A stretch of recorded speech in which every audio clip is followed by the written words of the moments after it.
Morning, Riverbend. Glad you're here online. Glad you're here in the flesh.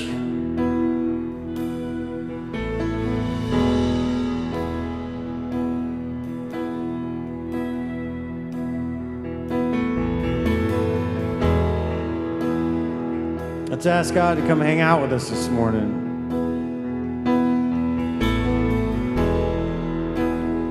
Remind ourselves of who He is. I love you, Lord. Oh, your mercy never fails me. In all my days, I've been held in your hands. From the moment that I wake up until I lay my head, oh, I'm gonna sing of the goodness of God. Sing that again to Him. I love you, Lord. Oh, your mercy never fails me. All my days I've been held in your hands. From the moment that I wake up until I lay my head, oh, I'm gonna sing of the goodness of God.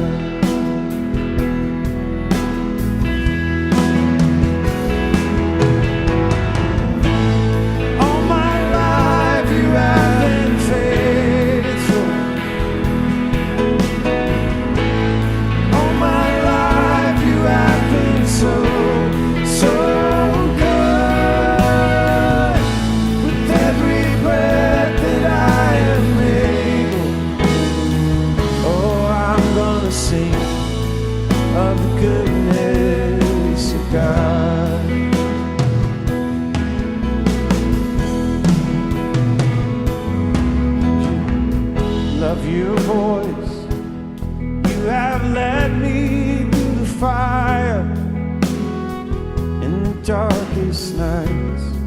You were close like no other, and I know you as a father, I know you as a friend, and I've lived in the goodness of God.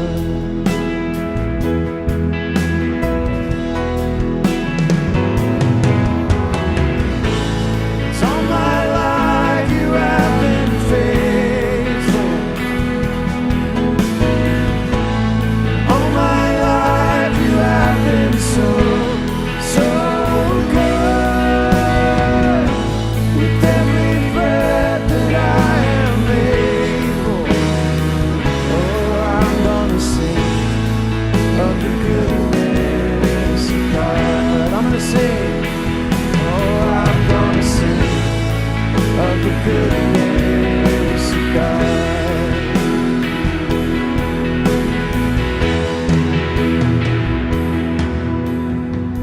Your goodness is running after, it's running after me. Your goodness is running after, it's running after me. When my life's laid down, I'm surrendered now. Wanna give you everything, 'cause your goodness is running after, it's running after me. God, I think about the things that I'm keeping, because I don't necessarily believe it.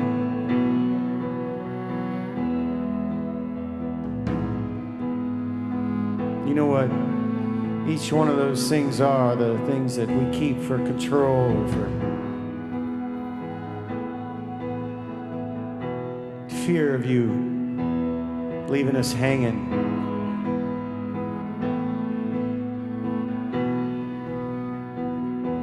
Give us an experience of who you are and what it means that you have good things planned for us.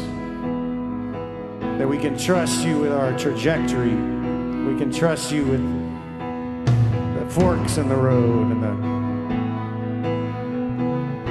the paths that seem to lead nowhere and the harder steps that we're taking.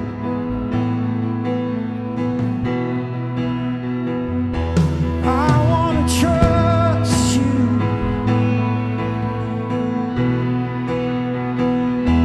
I want to trust you.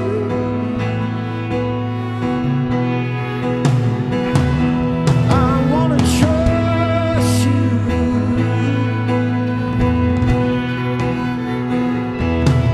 My life.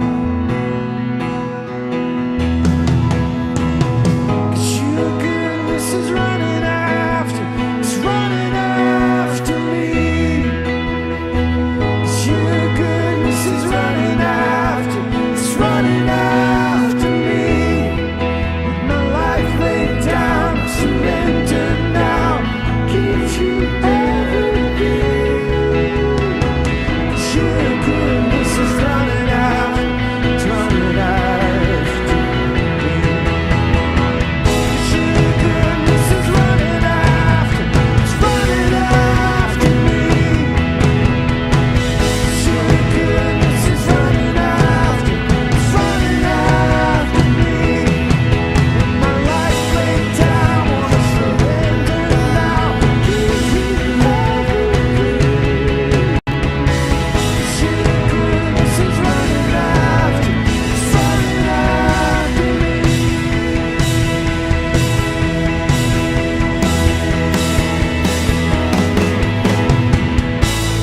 So my life you have been faithful. All my life you have been so, so good.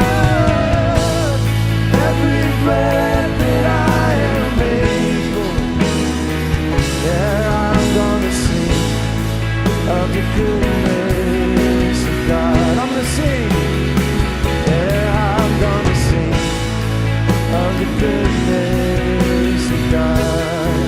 I'm gonna sing of the goodness of God.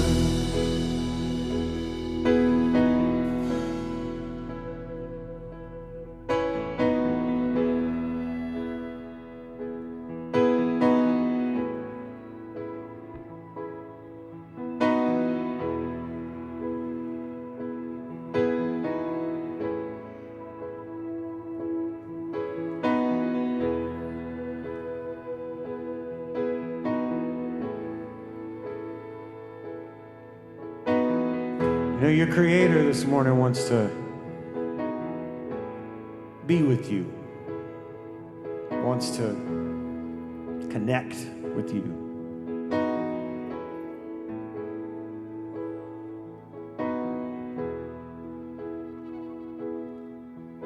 And for some of you, that might come really easy, and for some of you, that might be a little bit more difficult.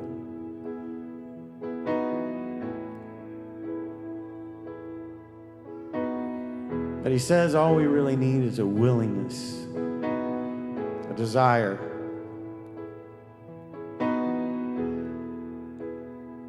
So just bring that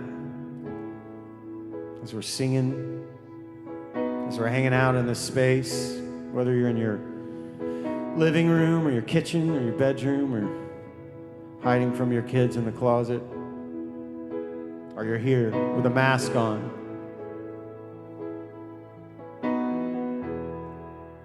All we need is a willingness.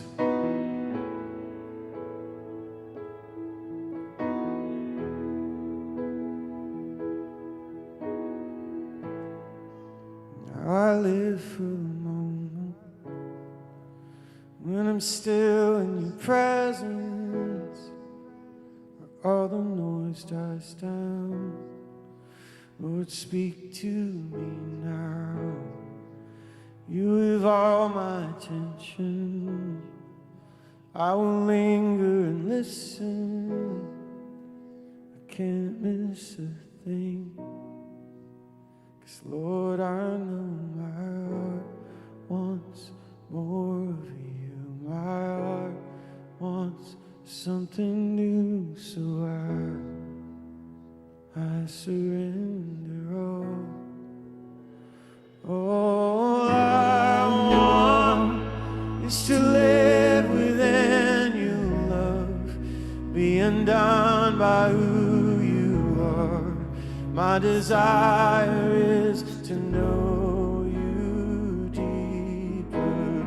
Lord, I will open up again and throw my fears into the wind. I am desperate for your touch of heaven. Oh.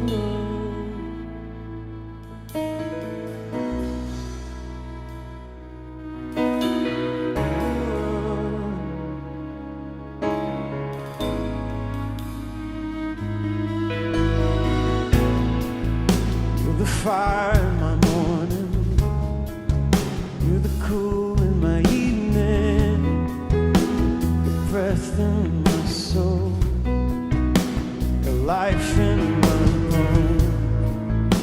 There is no hesitation, your love and affection is the sweetest of all. Lord, I know my heart wants more. My heart wants something new, so I surrender all. All I want is to live within your love, being done by who you are. My desire is to know you deeper. Lord, I will open up again, throw my fears into your hand. I am desperate for a touch of heaven.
Open up my heart to you.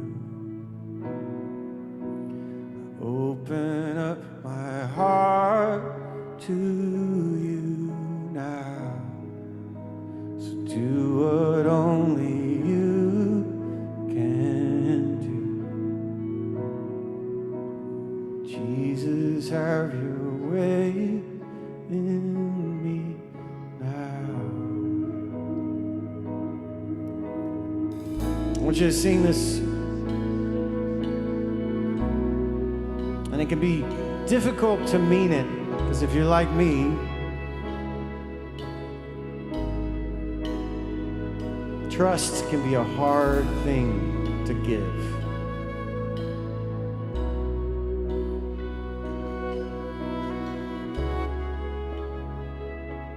I want you to think about it this way. Again, it's just a desire. It's a longing, because we know we were made by Him. We know that our lives will be in line with the most fulfilling, most healing, most impactful way that we can exist on this planet during this time is if we can surrender. And part of you may believe that, and part of you may not, and that's okay.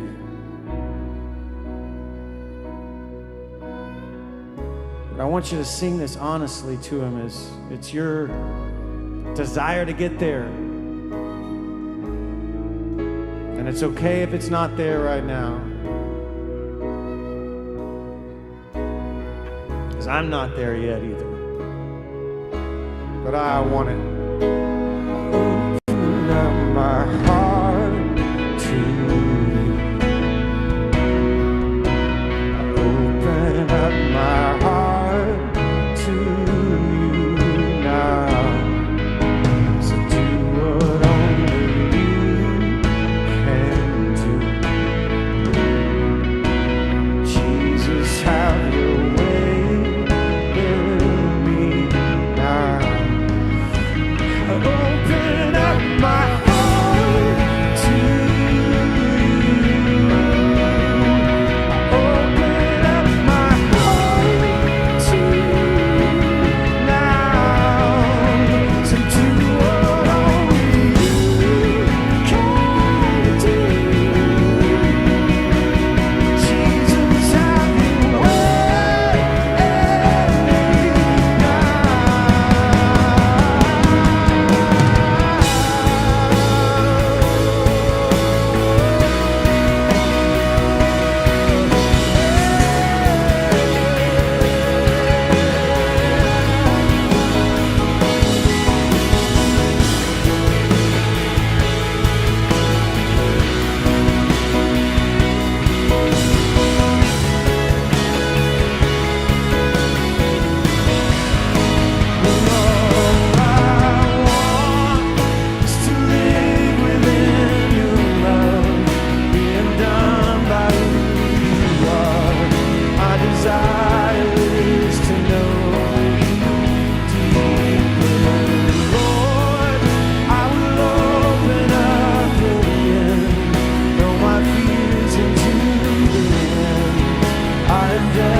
My desire is to know you deeper. Lord, I will open up again, throw my fears into the wind. I am desperate for your touch of heaven.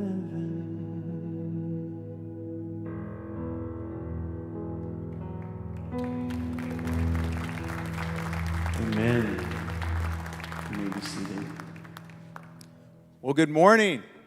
My name's Sam Boone, and I am the husband of an amazing wife. I'm the father of three, three wonderful kids, and I am also the family pastor here at Riverbend.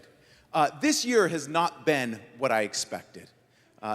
Being at home, staying distant from others, feeling a little bit isolated, this has been a challenging year for me. And I imagine it's been challenging for many of you as well. Whether you're here in person or at home, it's been a challenging year. But one of the things this year that is the last several months that has been so good for me is my wife and I, we've been hosting a small group at our home.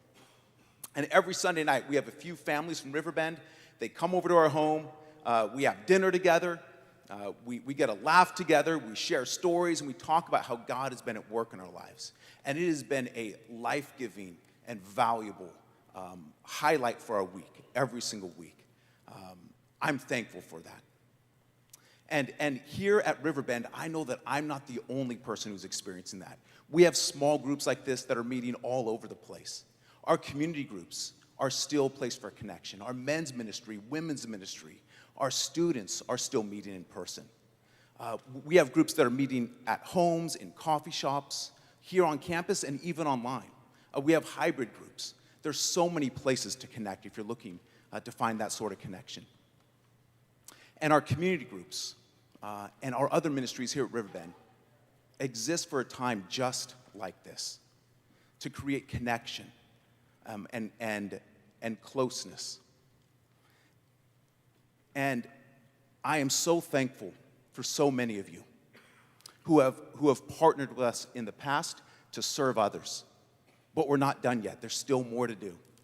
If you'd like to support these online services, these in-person services, the community and the connection that's being developed, and continue to help others, you can go to riverbend.com/give, or if you're here in person today, you can go to the boxes up on the mezzanine, or you can always send your support into the church office.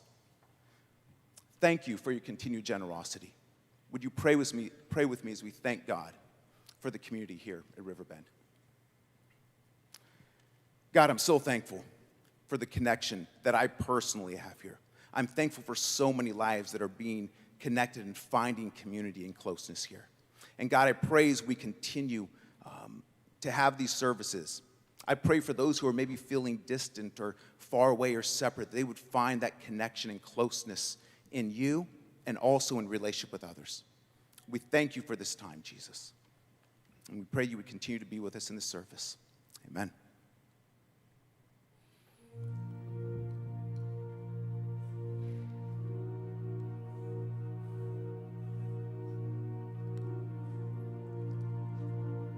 Oh yeah, I was trying to figure out what was going on. I thought that was the bumper playing, but that was our song.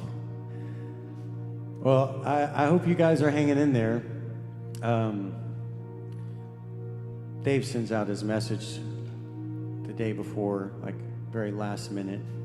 Ty puts on slides while he's not playing guitar. And it struck me, and I don't want to give up what he's talking about, but it hit me pretty hard because, I was raised in the church, and I kind of viewed God as this like cruel judge. And if I was going to be bad, then I was going to have a really hard life. If I was going to be good, then my life was going to be awesome, and lots of good things were going to happen. Well, after I figured out I had to pay my own rent, get my own job, and then people died, and then I got addicted to stuff, and then people left, and things didn't work out like I had thought. And then I started, I wasn't really sure, before Riverbend, I wasn't really sure I'd ever come back to church because I just didn't believe that anymore. I knew God was real because I've had too many experiences with him, too many connection times with him. But I didn't think there was a place that, thought any differently. And what I think I'm learning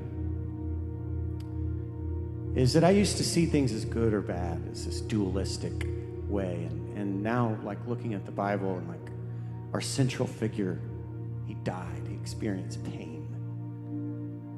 And that was just as important as his resurrection. And I'm starting to feel like that God uses suffering and pain, not as a punishment, but as a loving tool to grow. I mean, think about all the times where you've had insane changes in your life. How much they've hurt at first. All the way from working out or just, physical muscles breaking to divorce or to staying married. Both of those are hard. Or losing somebody.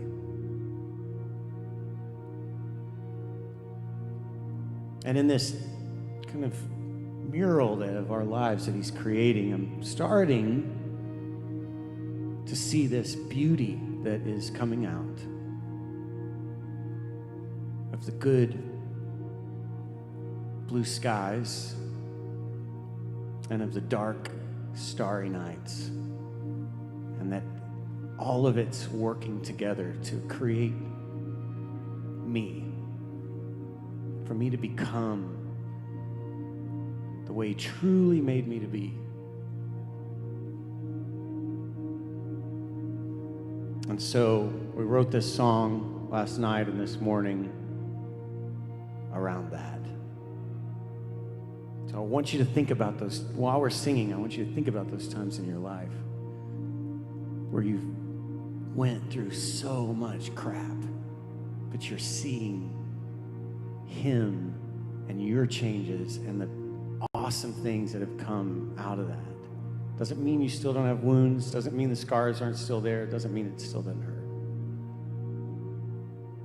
I want you to think about that stuff, and I want you to thank Him for it.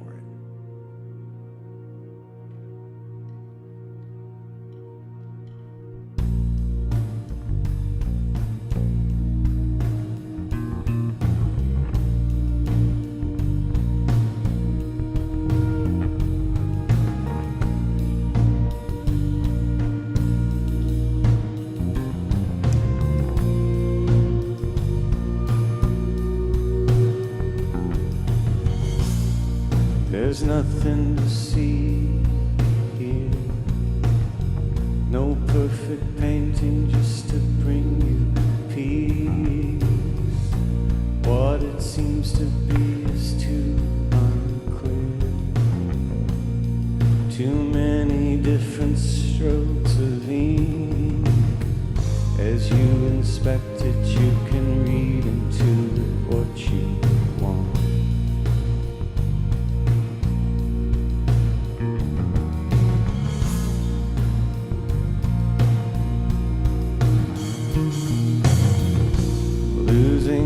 Painted a black sky on my canvas to be blue and white, and my addiction splattered way too bright, the image turning into starry night.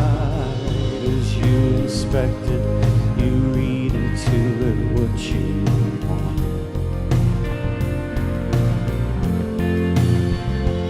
Inside the greylight, behind the black night, between the card lines, it's beautiful.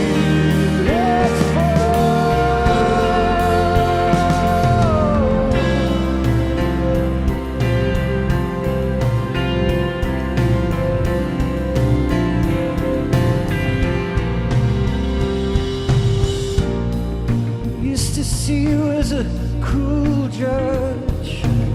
Soon as I screwed up, pushed me in the mud. But after swimming in it long enough, the only hand you gave just picked me up. And as I look, you show me how to see what's really there.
I sit alone and look beyond the road and see a light in the darkness. See a light in the darkness. Can I sit alone and be on the road and see a light in the darkness. See a light in the darkness. Beside a gray light, behind this black night, between the colored lines, it's beautiful.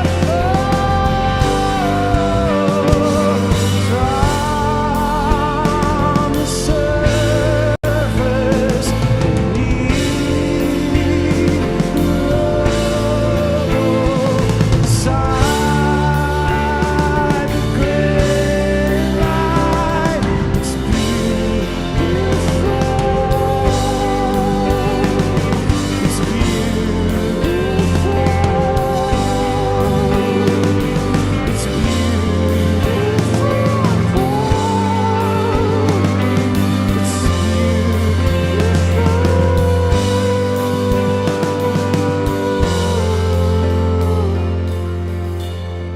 beautiful. It's beautiful. It's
Morning.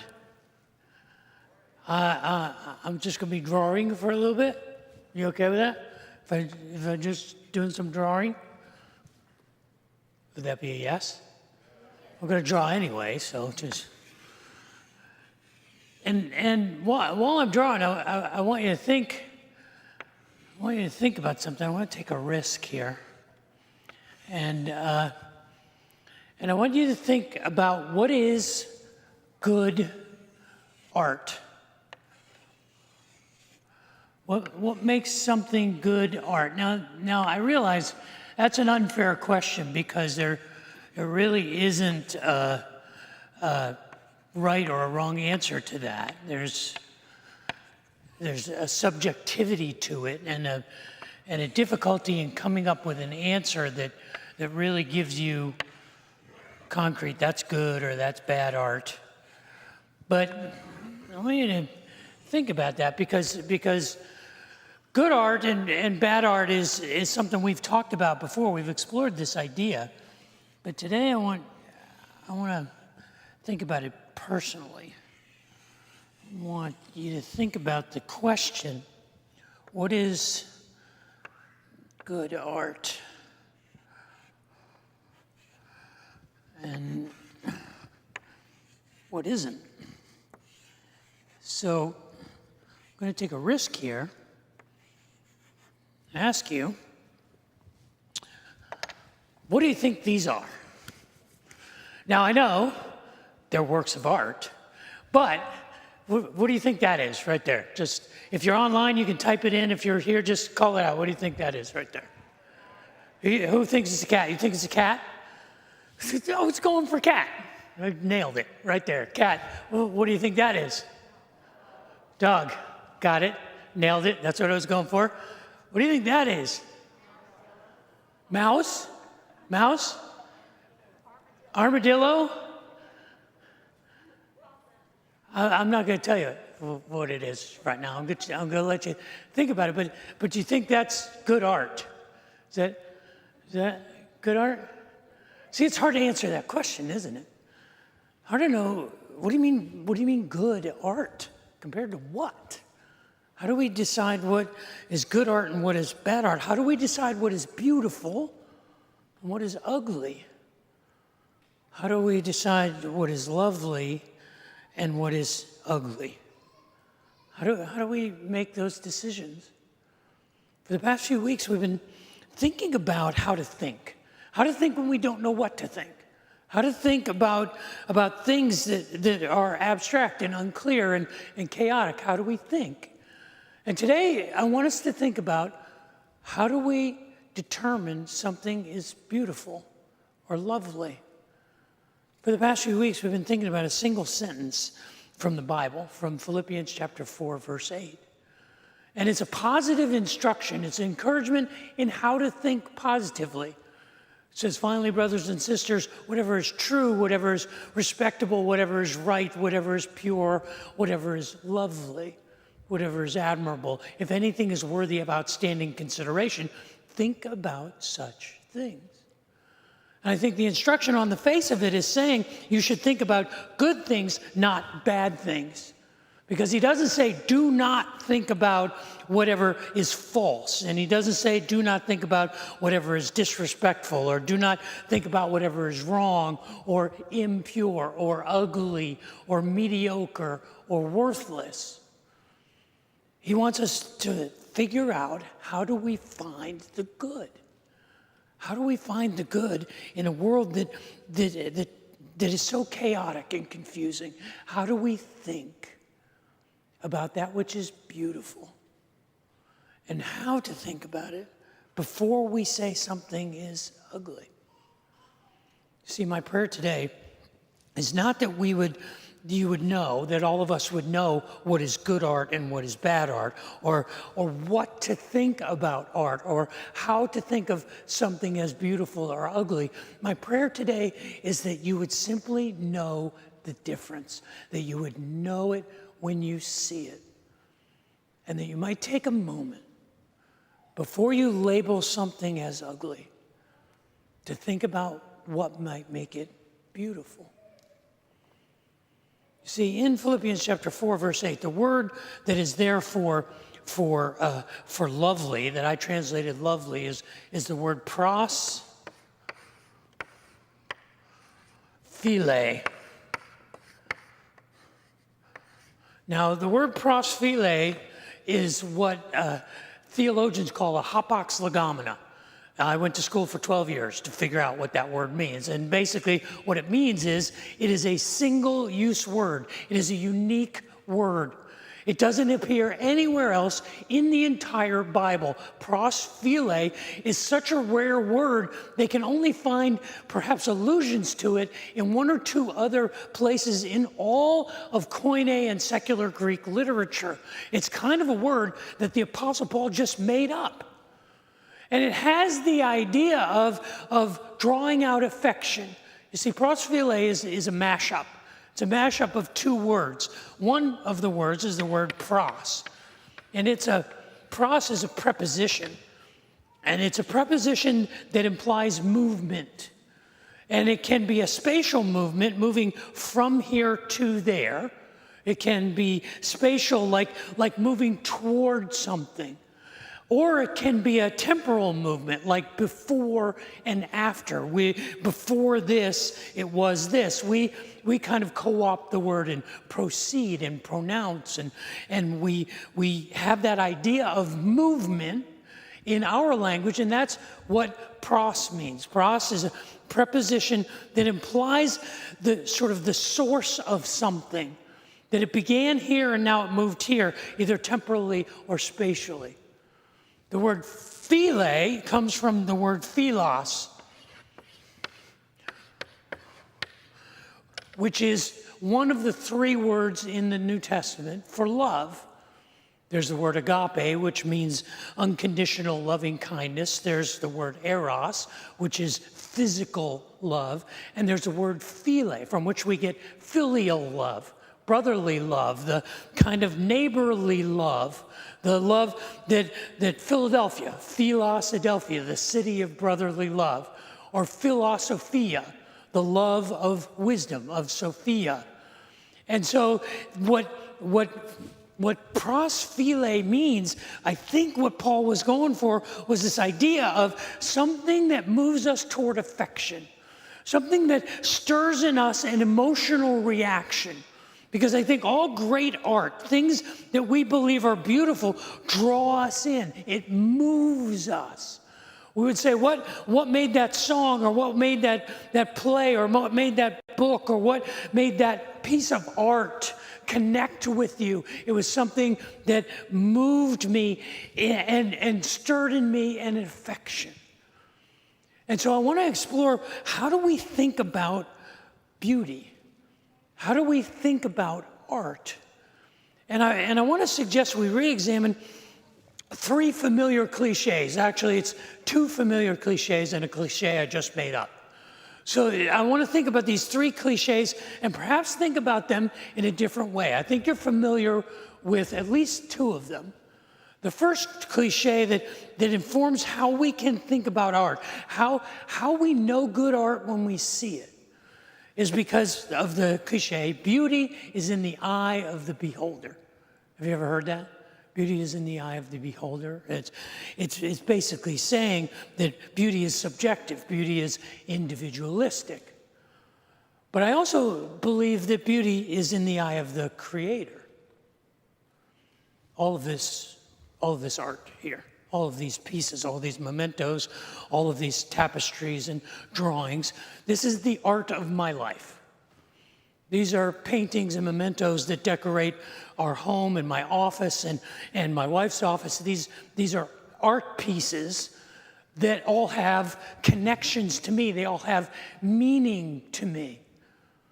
This piece of art here was a piece of art that my daughter Leah, my UT Art School graduate daughter Leah, painted for my wife Diane. A couple years ago, she was asking her mom, what do you want for her birthday? And Diane told Leah, I'd like a painting of a cross for my office. And this is what Leah came up with. And because I know the artist, I know what this means. You see, Leah's style, Leah's visual style is what I call sci-fi architecture. And she doesn't see things, she doesn't paint things the way that the average person would paint them. She sees them differently. And for me, this represents her faith. This represents that for her faith is not a simple cross. Her faith is multifaceted. There's pieces to it. There's dimension to it. And it says to me, she's still trying to put it all together. She kind of understands what it is, but she's in process of figuring it out. And you know how I say that? Because I know the artist. Because I know the creator. This is a painting that hangs in my office, right behind my desk. It was a painting that was done for me by a woman named Maxine Roberts here at Riverbend. And I met Maxine and her husband John right after we came to Riverbend 15 years ago. And I was looking forward to getting to know them really well when John passed away. And in the years since, Maxine has become a precious friend of our family. In fact, our artist daughter Leah lived with her for a while. And it was shortly after John had died that we were at her home, and she was showing us her art studio. She's a talented artist. And I had mentioned that, boy, I would love to have in my office a landscape, and in the foreground of the landscape would be a shepherd boy with his sheep. I've never seen a painting that really captured that. It took Maxine 3 years. She did 3 or 4 studies trying to get it the way she wanted it. And then one Christmas, 3 years later, after I had completely forgotten about it, she gave me this painting, and it hangs behind my desk in my office. You see, there's beauty the closer you get to the artist. The more you know about the creator, the more you know about the painter or the maker, the more you connect with what was going on If you've ever had a friend who was in a play or in a movie, or if you've ever known a person who is an author and you read their work, or you have a friend who is an athlete, or a child who is who's playing sports, you know that the connection is very personal. And the closer you are to that artist, the more beautiful the art is. Beauty is in the eyes of the Creator, because the closer you get to the maker of the art, the more beautiful the art becomes. I think that principle we can run with an application all day about the idea that the more I know about the Creator, the more beautiful the creation is to me, the more beautiful the creation, the people and the places and the world that were made by that artist. The more I know about the artist, the closer I am, the more prosphile, the more I am drawn to know that artist, the more beautiful the art. I think it's true that beauty is in the eye of the beholder, but I also think it's true that beauty is only skin deep. You ever hear that? Beauty is only skin deep. I remember the first time I heard it. I was probably sometime 12 or 13 years old, and my father and I were having the talk. You know what the talk is? If you're a young parent and you have pre-adolescent children, you're probably dreading the talk. And for a father with a son, you know, it's one of those things. My dad said, "Dave, we have to have a talk," and he brought me into the bedroom, and he began to explain to me how sexual things worked. And I was curious. But what I remember about his conversation is he said, "Dave, just remember this. Beauty is only skin deep, and women have their ways. And let me tell you, don't be fooled with a couple layers of makeup and a push-up bra, because you don't know what's going on underneath." And I went, "Oh, tell me more, Father. What does this mean?" But what he was saying was, he was warning me. It's the same thing he told me when I was buying my first car. I remember when I went to him and I said, "Dad, I found this car I've saved up, I've worked for a while," and it was a 1972 Triumph TR6, and I took him to see it. He said, "Remember, Dave, beauty is only skin deep, but ugly goes clear to the bone." And what he meant was, you have to know what's below the surface to really find out what it's made of. And he was right about my Triumph. I mean, I drove it for 8 hours, and I worked on it for 8 hours. That was just the paradigm of the car. But I don't think that phrase is just a warning. I think that phrase is an invitation to say that, sure, beauty may appear on the surface, but true beauty is more than skin deep. True beauty is in the story. True beauty is when you find out what it takes to create that, or the story behind it. A couple years ago, I showed up at home with this vase. Do you say vase or vase? Anybody say vase? No, everybody says vase. I was taught vase. I guess I'm better than you. So this is a vase, and I brought this vase home and put it in our house here in Austin. And my daughters, each one of them, when they saw it, they said, "What is that? That thing is hideous. That's terrible. What was that, from a rummage sale somewhere?" To which I was somewhat put out. Because you see, I brought this vase home after my mother had died.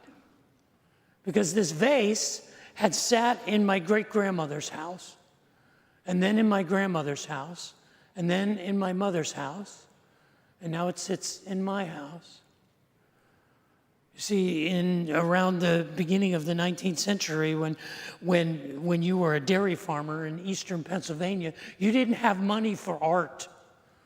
You didn't spend money on trivial things like paintings or pottery or sculptures or tapestries. You didn't have the funds for that. You had to be more practical. But this was their art. And I remember when my great-grandmother died, that this vase sat in my grandmother's dining room. And it was one of those old stone homes, and when you ran through the dining room, the whole floor would shake, and the pedestal that this was on. I associate my memory of this vase with my mother going, "David, Don't you run through there, you break that vase, I will break you. And that vase sat in my grandparents' home until my grandmother died, and it sat in my mother's home until she moved to a retirement apartment and she died. And now it sits in my home, and I told my daughters there will be a day when it will sit in your home. And then it will sit in the home of your children and of your grandchildren. And the connection and the beauty of this is in that story. Because when you know the story, you know the beauty. It's like ballet. Anybody a ballet fan who doesn't have a kid in ballet? I know, you're gonna pretend, oh, I'm sophisticated, I go to the ballet. No, you don't.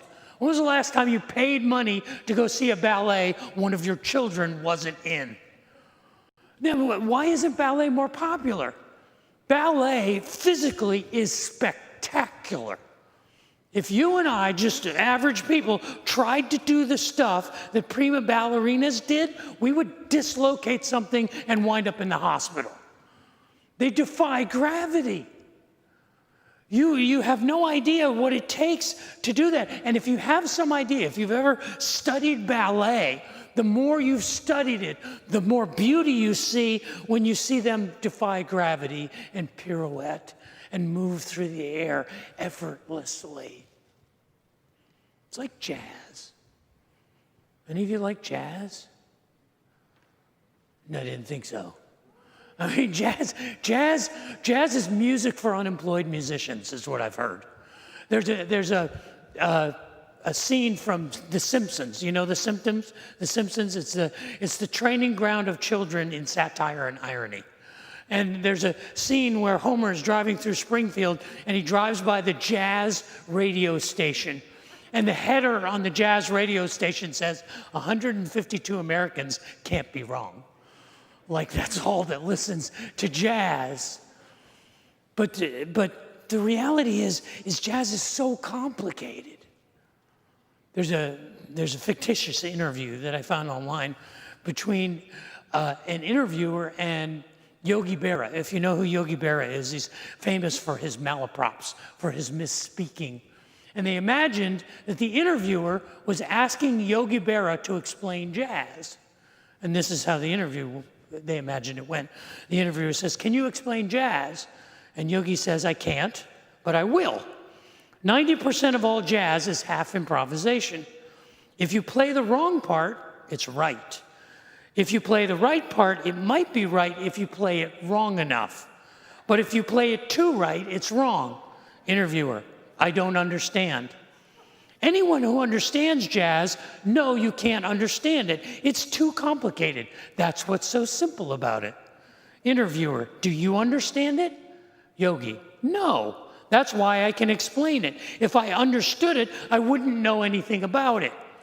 Interviewer, "Are there any great jazz players alive today?" Yogi, "No. All the great jazz players alive today are dead. Some of them are dead. So many of them are dead. The ones that are still alive are dying to be like the ones that are dead. Some would kill for it." Interviewer, "Now I really don't understand." Yogi, "I haven't taught you enough for you to not understand jazz that well." Beauty is below the surface. True beauty is more than skin deep. The more difficult we know it is, the more challenging it is, the more we know about what it takes to create the art, to tell the story, to give the performance, to paint the picture, the more beauty and more substance that it has. This is prosphile. It's a movement. It's a movement toward understanding. Before you decide that something is ugly, find out the story behind it. Find out the story, or find out how it was fashioned, or what it took to make it. The beauty of true beauty is really found below the surface. It is found in the substance of it. Beauty is in the eye of the beholder. You could say beauty is in the eye of the creator. And beauty is only skin deep, but beauty actually is more than skin deep. And the third cliche is a cliche that I plagiarized and twisted from Forrest Gump. And I say it this way: beauty is as beauty does. Beauty is not in what it is, but what it does. There's a drawing over here. It's a colored pencil drawing that hangs in my office next to Maxine's portrait of a shepherd. And it's a portrait of a shepherd reaching down, hanging onto a cliff and reaching down for a sheep. It's a drawing that I did. I made that drawing. It was 1990. I was in my early 30s, and I was new in ministry, and I was serving in a very small church in Richardson, Texas, and I was exhausted. We had 3 preschool children, and we weren't making any money, and I didn't know what I was doing. And my heart was breaking because I felt like everything I was doing was wrong, and everybody was telling me that everything I was doing was wrong. And it was a struggle, and I needed an outlet, so I decided to start a drawing. And I started to draw a picture of a shepherd reaching down for a sheep, and it took me about 3 months and layers of colored pencils to finish it. But it was kind of cathartic for me. In fact, I signed it down in the bottom corner. You can barely see it anymore, are my initials and the indication of a Bible verse, Luke 15:4. In Luke chapter 15, Jesus is describing why it was that he spent all of his time with the marginalized and the disenfranchised, with the outsiders, with the rabble. And he says, well, if a shepherd had 100 sheep and one of the sheep went missing, would he not leave the 99 in the wilderness and do everything he can until he rescued the one that was lost? And I said, that's me. That's what I want to be. I want to be the one who doesn't spend all of his time taking care of and patting on the head the sheep in the center of the flock. I want to be out on the fringes. I want to be down in the ditches. I want to be hanging from the cliffs and taking the risks. And my heart was aching because that shepherd was me. That's who I wanted to be. 15 years later, when I came to Riverbend, I got the permission to be that shepherd. Because that shepherd isn't just me, that shepherd is us. That is Riverbend. That is the beauty of this place. You know, over the last 6 months, this has been weird. Has it been weird for you, this whole COVID thing? I don't know if you've noticed it, but it's really kind of turned things upside down. And here, I mean, look at us. We got 5 times as many people watching online as we have in the room. There were months where there was no one here. I was normally talking to myself, but I was really talking to myself. And that's just a small sample of just the challenges that everyone has faced. And as we look for, okay, what are those redemptive things like Casey sang about? What are the stars in the night sky? One of them is that there are hundreds, if not literally thousands of people who have discovered Riverbend and never been here. I know about this because they send me emails, they send me letters, they send me checks, for crying out loud, and they've never been on our campus. And they discovered Riverbend, and they said, what you're talking about, the community that you have there is so inspiring to me. I wanted to thank you for it. And they're from all across Austin and all across our country and even around the world. And they've never been on our campus. I can't wait till you can come here. You know why? Because this place is beautiful. This campus, this physical campus is beautiful. I believe with an incredible amount of prejudice that this is the most beautiful church campus in the entire city of Austin. This room, you think this room looks good on camera? You should be here in person. It's a work of art. It is a gorgeous space. It is a space that affirms the value of beauty and the arts and excellence in everything that we do. And I can't wait for you to find your way here, to physically be on this place. But that's not the real beauty of this place. The real beauty of this place is not in what Riverbend is. It's what Riverbend does. Because Riverbend is made up not only of the bruised and the battered and the broken and the bored and the blessed. It's made up of people from every generation, from infants to seniors, the rich and the poor, the successes and the failures, those who are cruising and those who are struggling. It is this beautiful mosaic of people caring for each other in ways like I have never experienced. And during this season, when we can't be together physically, I have seen that beauty poured out on one another and on our community and on people in need over and over and over, thousands, even tens of thousands of times. And that's the beauty of this place. The real beauty of this place is not the physical facilities, and they are beautiful. It's not what Riverbend is, it's who Riverbend is. Beauty is as beauty does. We create beauty through our generosity, through our kindness, through our grace. The beauty of this place is not the beauty of this place. It's the beauty that goes out from this place. You see, beauty is as beauty does. And beauty is this thing that is more than skin deep. True beauty is beyond the surface. And beauty is in the eye of the beholder, true, but it's also in the eye of the creator. When we know the artist, when we know the story, when we make the art ourselves, then we know the beauty. We found the beauty. It's prosphilos. It's what draws us in. It's what moves us. It's what takes us from here to there. Whatsoever is prosphilos. Think about these things. Last summer, Diane and I had a chance to go to Paris. And I was excited to go there with my bride.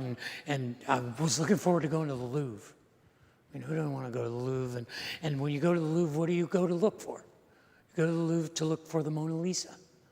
And I was excited to see the Mona Lisa. They have signs kind of this way to the Mona Lisa. And when you got there, it was insane. It was like she was a rock star, and the room was just packed with people. You couldn't get within 50 feet of the painting. And the painting's only about this big anyway. And I could see over the heads of a number of the people there. Well, my wife, who was shorter, couldn't see this at all. And I was so put out. I was like, oh, I'm harumphing out as we leave. I couldn't see the Mona Lisa. I wanted to see the simplistic beauty of Da Vinci's. I had studied it and heard about it for so long, and we couldn't even get within 50 feet of it. And I walked out, and I was kind of put out, and then I was overwhelmed. The Louvre is just room after room after room of these works, magnificent works of art. But we walked by one, and it prosphilated me. It grabbed me. It's, come here, look at me. And I sat down on a bench in this gallery, and I don't know how long I sat there. It seemed like forever. People were walking back and forth in front of it. And the painting I was staring at was by Caravaggio. It's called The Death of the Virgin. And I knew enough about Caravaggio, they call him the master of light, that I'm an admirer of his work, and I knew about this particular painting. I knew that this painting had been commissioned by the Roman Catholic Church to be placed in a monastery outside of Rome. And he worked on it for 5 years. And when he finally presented it to the monks at the monastery, they rejected it. They said, this will never hang in a sacred building. And the reason that they said that was because Caravaggio had portrayed the Virgin Mother, had portrayed Mary as an ordinary human. In fact, the urban legend that grew up around Caravaggio's The Death of the Virgin was that he had used as the model for Mary, his actual lover, who was reportedly a prostitute. You see, Caravaggio was a total scoundrel. And so no one put that past him. And the faces of the disciples that are gathered around Mary, typically in that day, when you were a painter and you got a commission, the people that paid for the commission would appear in your paintings. Like if you were painting a biblical epic painting, the people that would be gathered there would be the faces of your patrons. But none of these were his patrons. These were just people from the marketplace, just his friends, fellow scoundrels. Did that make it bad art? Did that make what Caravaggio had done bad art? The painting got handed around for 200 years until it wound up in the possession of King Louis XIV, and then after the French Revolution, it became the property of the French government, and there it was hanging in the Louvre, and it grabbed me. It reached out and it compelled me. It stirred in me this connection that's prosphile. What is beauty? What is beauty? It's a thing that moves us. It's a thing that draws us into our affection. It's the thing that connects us with an emotional experience. It's the song or the story or the dance or the film or the play or the sculpture or the painting that connects with our hearts, with our philos, with our emotions. And this is what we are to think on. Finally, the bottom line, Paul says, brothers and sisters, for all of us, is that if there's anything that's true, if there's anything that is respectable, if there's anything that's right, if there's anything that's pure, if there's anything that's prosphile, that's lovely, that's beautiful, if there's anything that is admirable, if anything is worthy of outstanding recognition, think about such things. See, I can't tell you what is good art and bad art. I can tell you what I meant for this to be. I mean, maybe you would understand what I meant for this to be if I did this.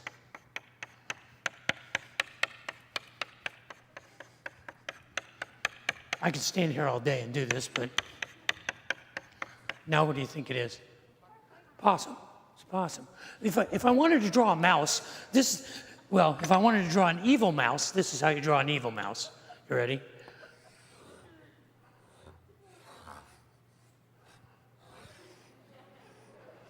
That's how you draw an evil mouse, something like that. This is how I draw a mouse. Draw a mouse like this.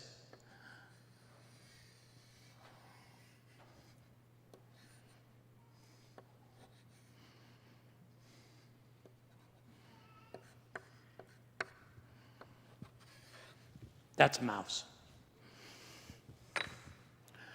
What do you think about that?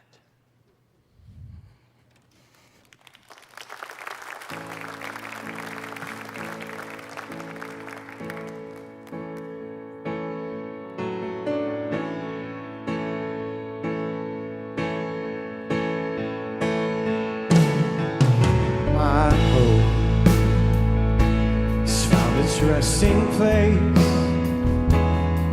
and I'll search no more. My hope has found its resting place, and I'll search no more. Even my darkness is light to you. Even my darkness is light to you. From the deepest of depths to the stars above, there is no place that can escape your steadfast love. It's hard to believe it, but you say it's true.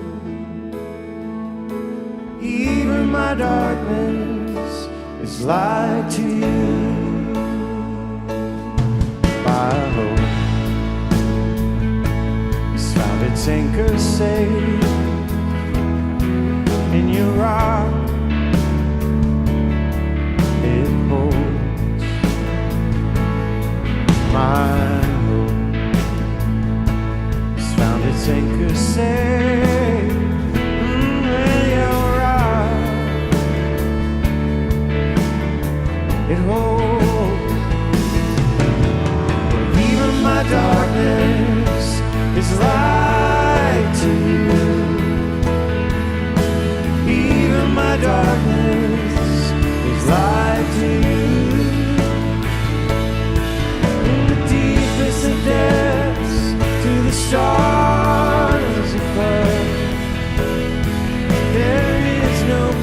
place I can't escape the steadfast love. It's hard to believe it, but you say it's true. Oh, even my darkness is light to you.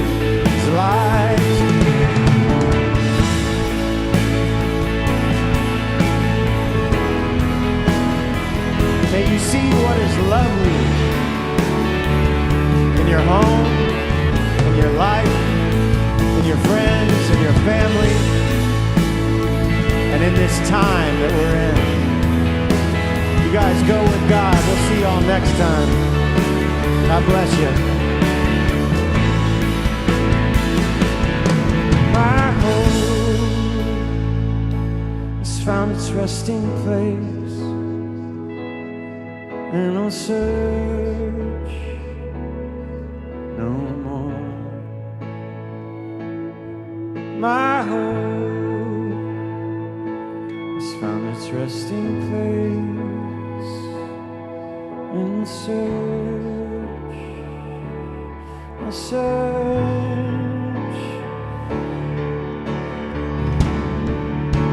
no.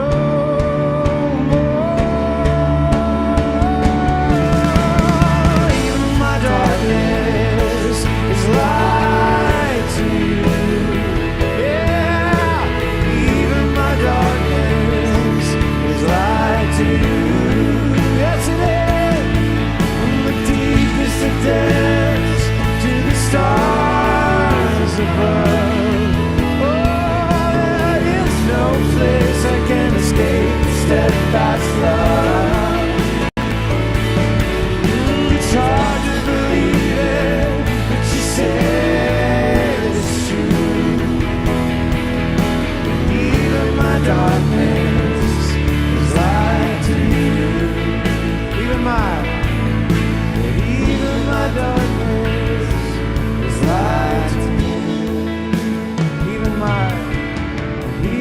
my darkness is light to you. Yeah, even my darkness is light.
Light to you.